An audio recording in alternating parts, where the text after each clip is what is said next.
आज हम भागवत गीता के 18वें श्लोक का वर्णन करेंगे। इस श्लोक में बताया गया है, हे धृतराष्ट्र, पृथ्वीपति राजन, वहां महारथी द्रुपद, द्रौपदी के 5 पुत्र और अर्जुन का पुत्र अभिमन्यु भी अपनी अपनी सेना के साथ खड़े हैं।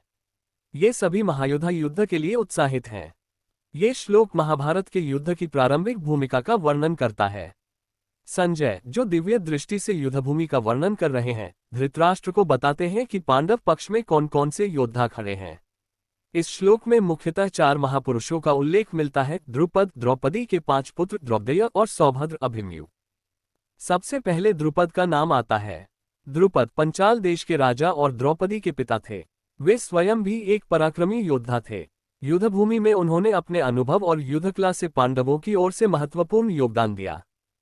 इसके बाद श्लोक में द्रौपदेय अर्थात द्रौपदी के 5 पुत्रों का वर्णन है।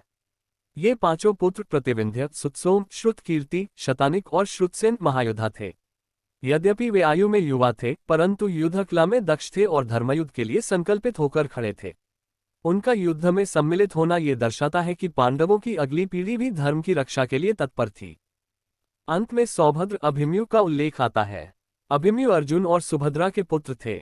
वे अल्पायु होने पर भी अपार साहस और पराक्रम के धनी थे।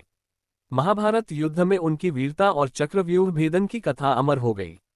इस श्लोक में उनका नाम ये संकेत देता है कि पांडवों की ओर से युवा शक्ति भी धर्मयुद्ध के लिए प्रतिबद्ध थी। इस प्रकार यह श्लोक केवल योद्धाओं का उल्लेख मात्र नहीं करता, बल्कि ये दर्शाता है कि धर्म की रक्षा के लिए वृद्ध, युवा और नवयुवक सभी एकजुट होकर खड़े थे।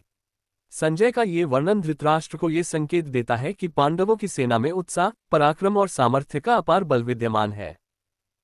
सार यह है कि 18वें श्लोक में पांडव सेना के प्रमुख योद्धाओं का उल्लेख है, जो अर्जुन के साथ मिलकर धर्म की विजय के लिए संकल्पित खड़े थे।